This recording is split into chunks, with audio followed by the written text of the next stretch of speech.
thank you for that lovely introduction, and thank you to the organizers for this lovely invitation. It's really an honor to be here. I was able to spend the day yesterday on Masaryk Avenue, and I had a 3-hour lunch at Porfirio's, and that was delicious. And I'm really amazed at your amazing campus and community here. I went to Catholic school from kindergarten to 12th grade through high school, and I forgot how special these campuses were, these sanctuaries with these courtyards and chapels. It's such a special community you have here, and that you can return here and see your colleagues and reflect and renew and think about what you got yourself into with your career at a place like this. I just really envy the space you have here. It's really beautiful. So, curiosity and command, Can we be curious and still be in charge? It's hard to be curious. Curiosity killed the cat is something we grow up hearing. And this children's book, Curious George is always getting in trouble. So we learn very early that curiosity generates a mess, and it's something to be avoided, or maybe in a lot of our organizations, suppressed. We want people to do their job, not be curious. And it's even harder to be curious when you're in charge, when you're trying to hold things together. So it's a difficult challenge to do both. So I was able to listen to nearly all of the presentations today, a lot of information, a lot of ideas for you to make sense of, a lot of new technology, a lot of new data that may or may not be useful to you. What to do with all of it is always a challenge. Where to go next? A lot of organizations are saying yes to everything, every new opportunity, and in those organizations, it can feel a little crazy. And maybe this is how you feel some days, where how could you protect time to think about what it is the organization needs to think about next? How do you protect time for thinking about the next step in the organization? How do you protect time for sensing the marketplace, something we heard is so important, when we just keep reacting to the emails and the messages, and our day is defined by reacting to messages and emails? And it's a really big problem. We need to be a little bit more deliberate about protecting time for the bigger, more purposeful work of our organizations. So here's a little outline for the next couple of minutes here. And we're going to start here with the challenge. And I'm going to start with, I figured if I was going to use a sports Mexico, coming from America to Mexico, I had to celebrate our women's soccer team, because our men's team, I don't have to explain. One of the best women's soccer team. I also, one of the best parts of my summer was watching Mexico beat Germany, so I was with you in that. But how to have the ball, how to be in charge, be responsible for the next move, and also see the whole field from above. This is one of the most difficult skills for an executive to develop. How to, kind of what I'm trying to do right now is, I need to deliver on a presentation. I'm going to get feedback and, from Harvard Business Review and Opina. So I want to deliver, but I also need to sort of, take a look at the bigger picture here. And it's really hard when you've got the clicker and the microphone and the lights, and it's really hard to also see yourself in action. Okay, am I going too fast? Are people paying attention? Do I need to slow down? Should I ask a question now? How to do both of these things it's always a work in progress, but we can get better at it. And it's essential if you're going to keep your organizations moving. So, how to see the whole field when things are moving fast, when you don't know what's going to happen next, and people are getting frustrated. How can you pay attention to the bigger picture when you feel responsible for the next move and it's moving fast, people are getting frustrated? How do you stay on top of the whole picture? Especially when they are after you, especially when you feel the heat, they're coming after you. And even more when it really is personal. They don't want to just compete, they want to hurt you. How do you, in those moments, not attack back and say, wow, isn't this interesting? What's happening right now? What am I missing? What else do I need to pay attention to? It's so challenging to ask a good question, and good questions are essential. It's so challenging to ask a good question in these moments. How do you stand there and say, well, this is interesting. Why am I getting kicked in the back? What else do I need to be thinking about? Usually what we do is we react. And that could be, we could fight back, we could run away, we could go complain, we could go look for quick fixes. But how to, do both of these things? That's what we're going to explore here. So this idea of staying curious and keeping the whole field in mind. When things are moving fast, you do not know what will happen next, people are frustrated and anxious, the competition is after you, and it can feel personal. Okay, so I don't want to dismiss the buzzwords. I don't want to be too cynical about the buzzwords. We heard a lot of them here today, and it's, a lot of this is important work, but the buzzwords that we use without really thinking about, we need to adapt and disrupt and innovate. Amy reminded me that Facebook's, motto was fail fast. Well, look where that got us. Move fast and break things, I think was what, move fast and break things. And certainly, they've broken a couple things.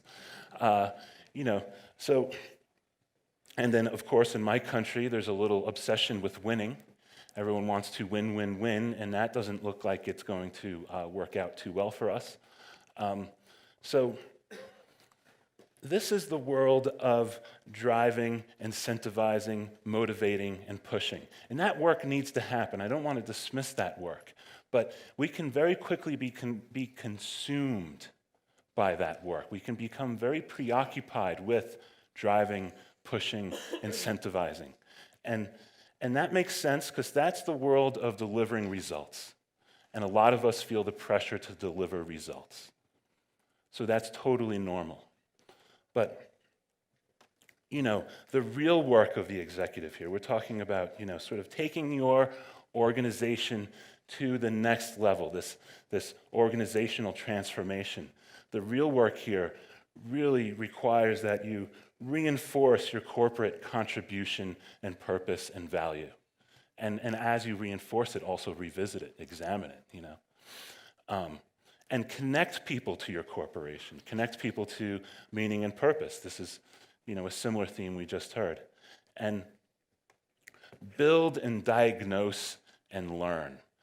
A well-understood problem is half solved. Much of our work needs to be diagnostic work. And it's hard to stay diagnostic, and that's a curious activity, diagnosing What is it we're confronting here? It's hard to stay diagnostic when you're in the land of results, when you're sort of being driven by results. It's hard to stay diagnostic. It's hard to learn when you're feeling the pressure to deliver results. So this is the world of challenging, developing, guiding, holding, protecting people, supporting people. And this is, the world of contributing to the corporation's purpose. When we get swept up in the game, we lose sight of the field. Don't take a picture of this one. I think I misspelled something. When we get swept up in the game, we lose sight of the bigger field. And that's when we lose sight of our organization's purpose and our value contribution. That's got to be your anchor. That's got to be your anchor. Most of the emails you get during the day don't have to do with that anchor. Those emails often distract us from where the real work is here. So, when we're in the world of delivering results, we're relying on our organizational authority and our expertise, and we're working here with answers. Our job here is to have answers. Pressure's coming to us, problems are coming at us, and we look at our job description and we think, okay, I'll respond. And that's important. That needs to happen. Obviously, you need to respond. But we need to do more than that. We need to bring yourself to your role and lead with questions. And this is guiding people, staying curious, supporting, challenging, and continuously learning. And this is being in charge plus. This is the management and the leadership work. This is directing and leading. And this is really hard to do. It looks easy on the slides. Why is it hard to do? Because we do a lot instead. Here's what we do instead. We tend to make 3 mistakes. This is, a simplification, but we could think of 3 mistakes here. The first is we are easily preoccupied with tasks over purpose. A task comes at us, and we love to complete it. It feels so good to complete a task. Here we are at school, and you can all remember being in class. A lot of my students have this problem where you have a big paper to write, and first you clean your room, then you do the dishes, then you bake a cake, maybe. These concrete tasks are easier than the abstract assignment. These concrete tasks are more satisfying to complete, and we often feel as though I'll get to the bigger, more abstract work once this stuff is taken care of. And I understand it, but we let these tasks consume our time. We are preoccupied by them. And a part of that might have to do with our job title. If you're an executive, the definition is to execute, to perform. If you're a director, it's to direct or to manage. The other thing we do, and I see this all the time with the students who come to my school, taking a year out of work to figure out what's next because they made a lot of mistakes and they want to reflect on their career. And a lot of those mistakes include leaping to action.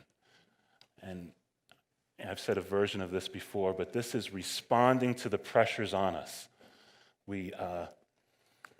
People are looking to you for answers, and that pressure becomes very difficult to endure. We respond very quickly to that pressure. People are very dependent on authorities. Children are dependent on their parents, and employees are dependent on their bosses.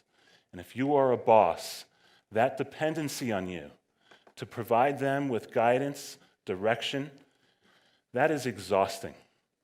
And we respond to it very quickly because we want to sort of move on. So when we feel that pressure, we leap to action. I was very, very proud of that little That's 19 little pieces of PowerPoint. We leap to action, and when we leap to action, we fail to diagnose correctly. This is the opposite of being curious. This is jumping to solutions. And of course we do it, but we can do it so much that it gets in the way. The other mistake we make is we don't analyze the gap. What do I mean by this gap? The gap between what we say we do and what we actually do. And that gap is where the work is.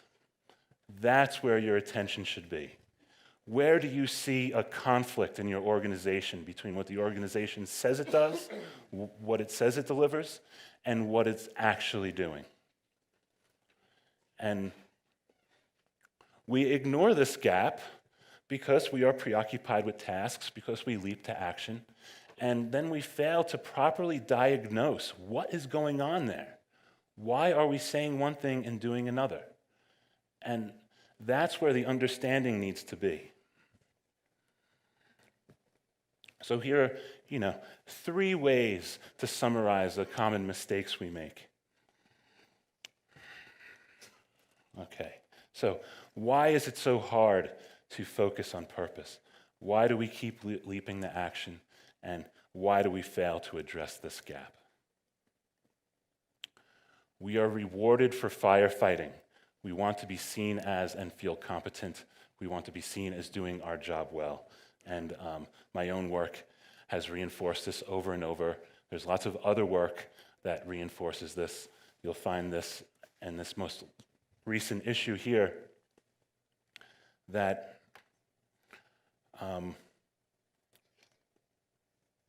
our job description has a lot of power over us. We really want to satisfy the demands of that job description.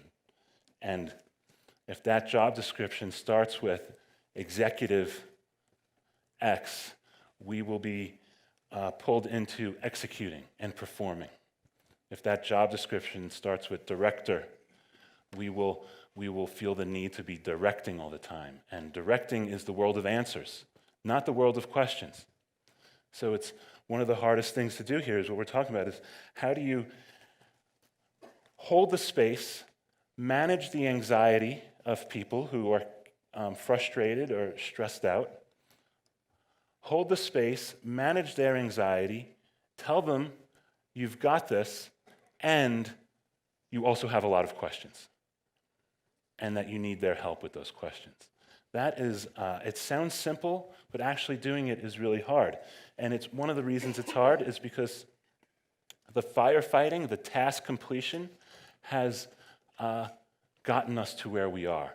And it's very satisfying, and it helps us feel competent. We are risk averse, and we assume that we will be unfairly judged. We're risk averse because we are preoccupied with what could go wrong if I do something differently. It's hard to imagine what could go well if we do something differently.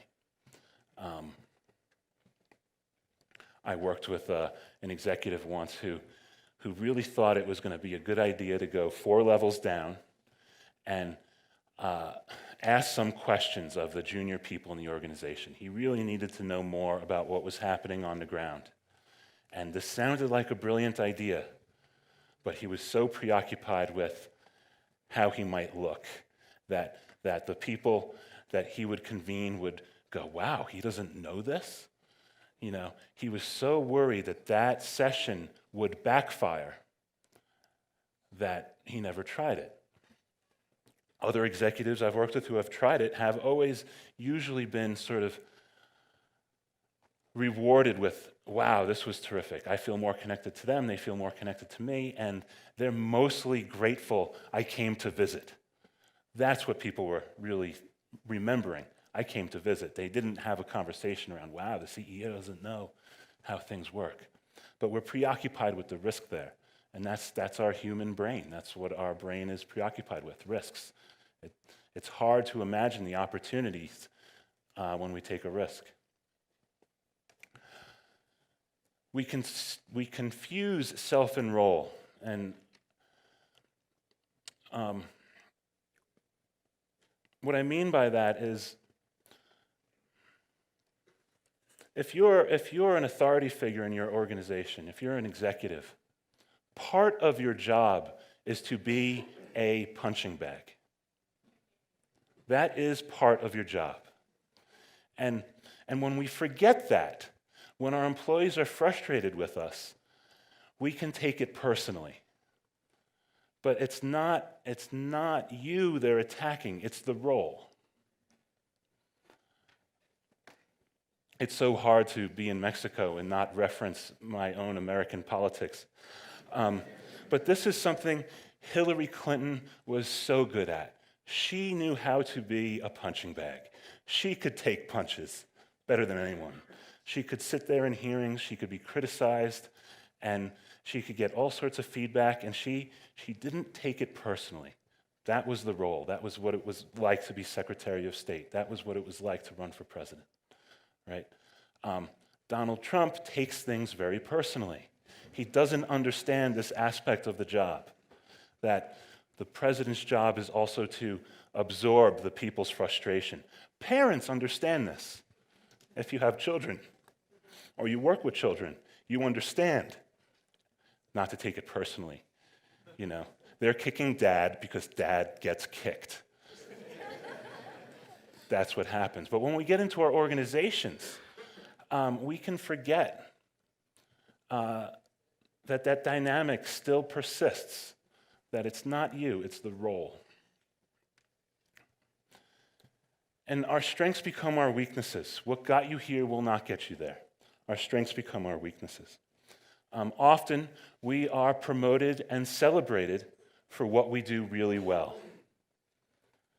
And then we're put in a new position, and we double down on those things we do really well.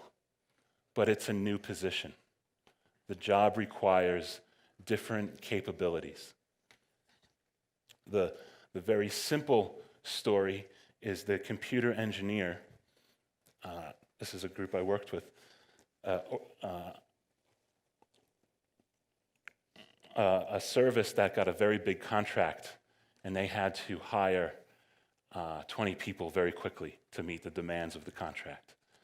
So the first thing they did was they picked their 3 best engineers, and they made them managers.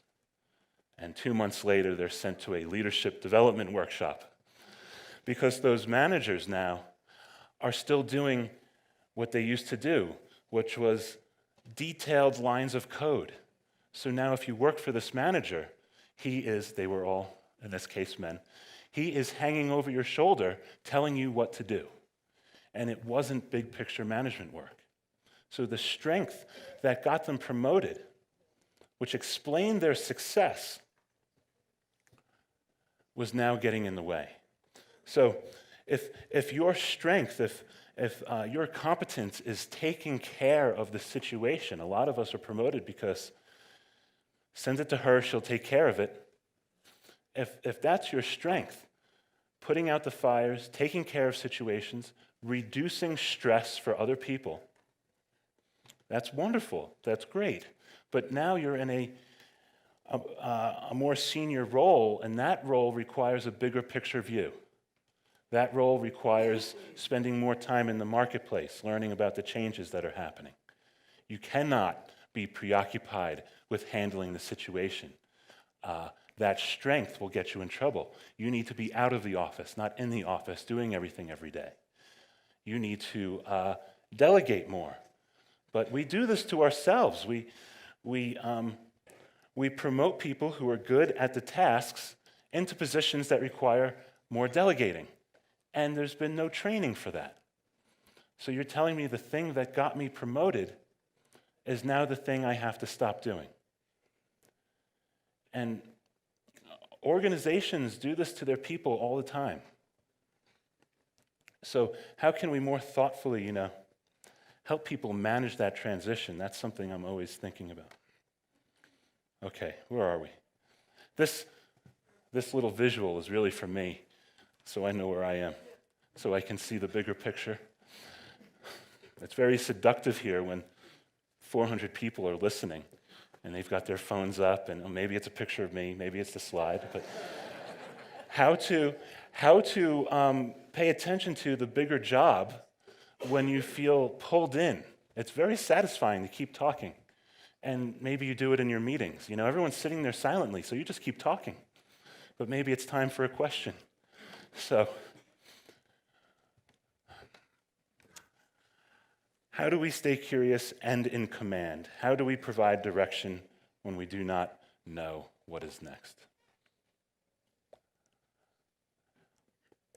We need to stay diagnostic, and we need to distinguish challenges from problems.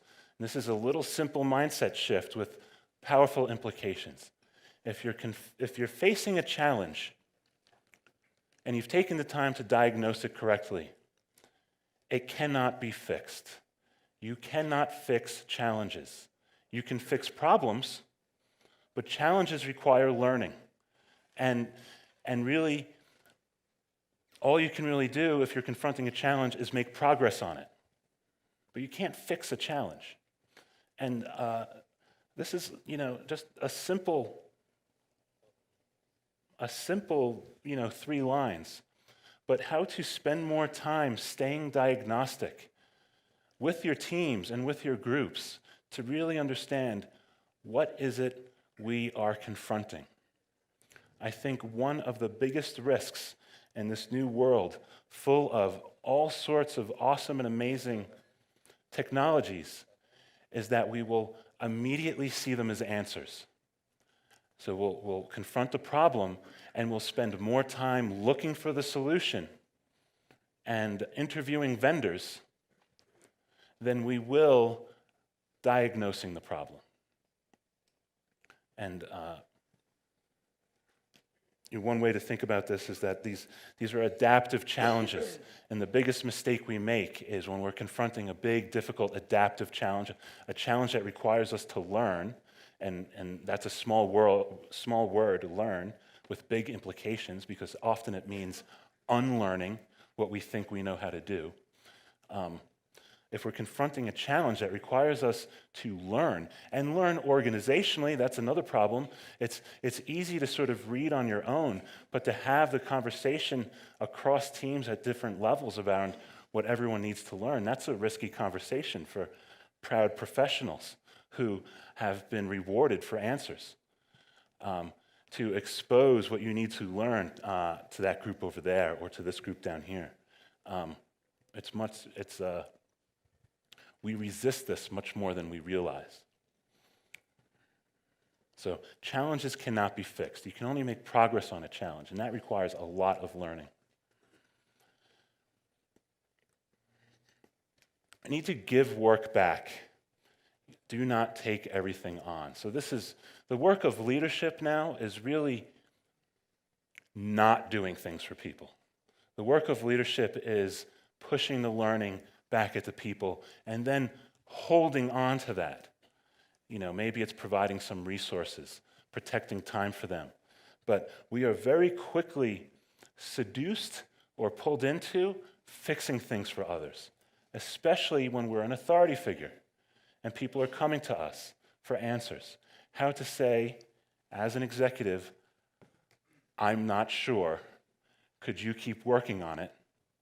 And give them the confidence that you know where this is going and they're allowed to work on it. Some organizations do this well. Some individuals do this well, but they're a rarity in the bigger organization. Some teams do this well, but it's certainly not the normal practice in our organizations of the people in charge sending work back. We need to invite people into our challenges and dilemmas. These challenges belong to our organization. Because we confuse self-enroll and because we personalize so quickly, when we are facing a challenge or a problem at work, we feel as though I need to fix it. This is my problem. I've got to do something about this. But as long as you're a member of an organization, it's the organization's problem. And you need to invite people into it. So how to be in charge and also invite people into your dilemma. It's very powerful when it's done well. Invite people into the challenge you're facing. Be transparent about why it's hard. This does a couple of things. It helps people connect to meaning and purpose at work. It also actively develops talent, one of the challenges we just talked about in the last session. Developing talent is also inviting them into the challenges of your position, getting them to think more about how you think from where you are, exposing that thinking to them so that they can then join you in thinking about what to do next, so it's not just you. Embrace not knowing. There is strength and courage and vulnerability. So one reason we don't publicly reveal what we don't know is because it can feel vulnerable to suggest, I don't know something. But it's also very courageous. It takes a lot of courage to stand in front of your own people and say, this is the problem, this is what I don't understand, this is what I think I do understand, I would like your help. Asking for help requires a lot of courage. Asking for help in a way that people feel connected to you is really difficult. It requires a lot of courage, and the rewards are massive. And your professional development is a team sport. So if we think about the soccer players, if you're preparing a soccer player for the World Cup, you just don't take that individual person and train them alone. That won't really help you. You prepare as a team. Then you diagnose strengths and weaknesses, and maybe individuals have their own workout, but all of that work is done as a team. We get better at our work in collaboration with others. I don't know how to be a better professor when I'm just on my own in my office. I learn how to be a better professor with my students and with my colleagues. That's where the feedback is. And I learn how to be a much better professor when I am transparent about what's difficult for me. And I can share, this is what's hard right now, this is what I don't understand how to do. And I can invite people into that. And if I am the chief executive, I can begin creating a culture of learning and development. If the person on top can't model that, it's going to be very hard to develop. It starts with the person on the top. And what we're usually in touch with here is how scary that feels, not with the opportunity and the courage and doing that. Okay. So this right here, these 1, 2, 3, 4, 5, these 5 ideas, this is where the work of leadership is, and that work is distinct from the work of management and execution. We call ourselves leaders. It might be in our job title, but most of what we do is management work. It's executive work. It's director work. That is most of what we do. Just because you're in charge doesn't necessarily mean it's leadership. There's lots of people in charge that we like. There's lots of people in charge that we don't like. There's lots of people in charge that we don't like who are doing very important work. And there's lots of people in charge that we do like who are not doing very important work. We just like them because they're nice to us. So the work of leadership is really starting with this diagnosis, this gap. What do we say we're doing, and what are we actually doing? By the way, that's a difficult thing to do because then you start showing people what they're not doing, right? So once you start that diagnostic work, you get a lot of resistance, and you might become unpopular. But that's where the leadership work is. So how do you keep people included in what might be unpopular work? That's where you then have to use the resources of your authority, of your role. You know, people may not like the president, but he can still get them in the White House, right? People may not like the CEO, but the CEO can still get people into their office. There's a convening power there, and that's a tremendous resource. So how to use your convening power to do leadership work is something we don't often think about. We just assume it's all leadership work. But there's a difference between being in charge and doing the difficult leadership work, starting with that diagnosis. And doing both, taking care of the day-to-day and looking at the big picture and inviting people into the problems. This is the real work of an executive, and you anchor that work by focusing on the organization's contribution, its purpose, its mission, which you're always reevaluating if you do this well. How am I doing, Amy? You're doing great. Okay. This is not doing great. All right. Can I get the mic on? Okay. So do you want to take a few questions? I would love some help, so I stop talking. Okay. I'm going to talk for a few minutes. Shall we Okay. take a seat? Sure. I'll walk right in front of you. So it sounds as if leadership, it's just gotten harder to be a great leader.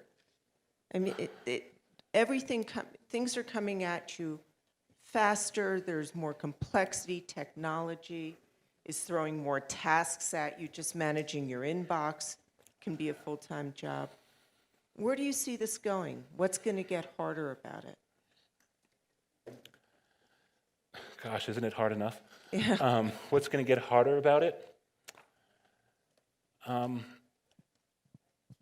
think we are all going to wind up with more and more employees who have brilliant ideas they think you should adapt. Mm-hmm. There's so many cool platforms out there. There's so much awesome data management software. There's so much big data people want to get into.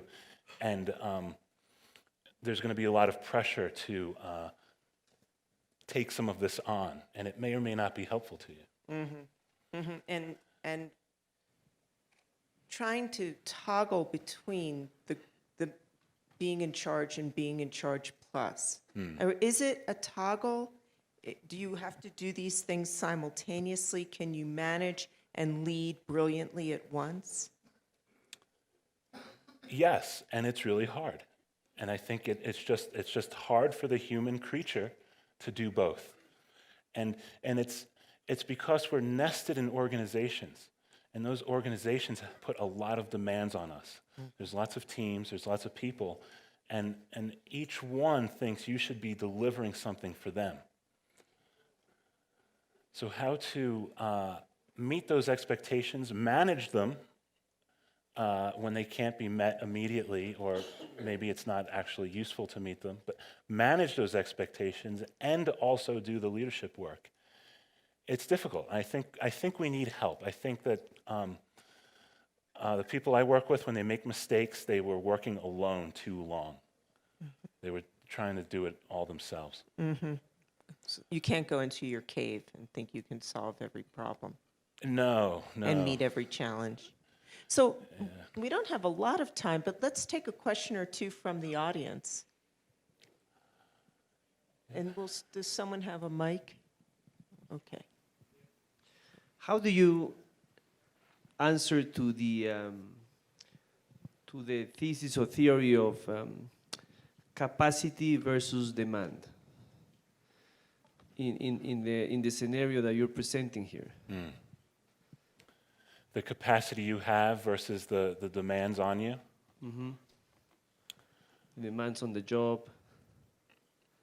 I think the work of leadership and being in charge plus is always developing capacity. You may never actually have enough capacity, right? I'm afraid not. Yeah, but it can always be developed. There's so many missed opportunities to develop capacity. This idea of inviting people into your problems, that's a capacity building opportunity. That's helping people understand how you need to see it, and that helps them understand their job. But often we're afraid to bring people into that thought process. Business schools are terrific, and off-site professional developments are terrific. I work in a professional school, but the real training and development is on the job. If the people in charge know how to orchestrate that, know how to balance the support. So we grow from a combination of support and challenge. We need both of those, and then we need to reflect on the experience. I think we often, I've worked with a lot of people who want to provide more challenges. And I think often our organizations are challenging enough, and we need to think about the supports. And I'm not talking about naps and lunches. I'm talking about opportunities to make sense of the disorienting experiences people are having. Make sense of the stress. Make sense of the anxiety, and look at the bigger picture. Okay, why is this happening to me? Why am I taking it personally? Oh, this is what the organization's going through right now. And this is how I feel it at my desk. So making sense of the unknown as much as you can is the leader's job, Yeah, the process work. and communicating it. Yeah, and communicating it. That's Yeah. it. Yeah, that's right. So I'm looking at the clock. Oh, I don't think we have time for more questions. But this has been, what was that? One more. I'd love to take one more question. I see hands. Okay, whoever has the mic. I'm happy to answer more questions over cocktails. Their mic is coming right there. So I was thinking that part of the problem of uncertainty is that it causes anxiousness. Yes. So I think one of the challenges in leaders is to understand what is the point in which making your team join you in this uncertainty Yes. is enough to keep you eager and working, and how much you need to contain in order for them to keep focus. So what would be your best advice in terms of containing anxiety caused by uncertainty? Wow. I In a minute and a half. yeah, and what I love about the question, and this is how people evade questions, what I love about the question, this is, our organizations are made up of humans, and this is the human challenge. We flee anxiety, we flee uncertainty, and we create uncertainty to our own detriment. We sabotage our own organizations by applying technical fixes that we feel good at applying to challenges we don't fully understand. So this is if there's one way to summarize what we do poorly or how we get ourselves in trouble, we apply what we know, here's what I'm good at, to a challenge we don't fully understand. We haven't fully diagnosed. We look at it through our lens and say, that's the problem, and we make it a problem we can address. So you're inviting people into a bigger problem they don't fully understand, and anxiety will rise immediately. So you need the stomach and the capacity to know this is happening, to know people are anxious, and to know they're looking to you to fix it. I think that's the first thing you need. And then the second thing you need is structure and guidance. Here's how we're going to work through this. All day today at this offsite retreat, or on Wednesdays with Anna for an hour. You need two things. You need to remind people what they're doing and why, and you need the structures, so they feel held at least a little bit. The mistake is forming a committee. Committees almost always fail. When we send a group of people off with a budget to fix it, it lets the whole organization off the hook. Right? So don't form a committee. Invite people in and be transparent with everyone else about the work that they're trying to do. And know that some people are going to hate this. And they'll be okay. People can handle a lot of stress. I'm not saying we need to stress people out, but we can't respond to their immediate need to put the fire out. They will be okay, as long as they know someone's there. Thank you. No, thank you. I think we could go on for another hour, although I think it would kill you. But this has been such a great conversation. You gave us all so much to chew on. There's so much complexity in leadership and so much balancing and integration that we have to do. So I thank know. you. I'm sorry about that. There's more questions than answers. We have to think of them as living It's questions. all yours. Thank you.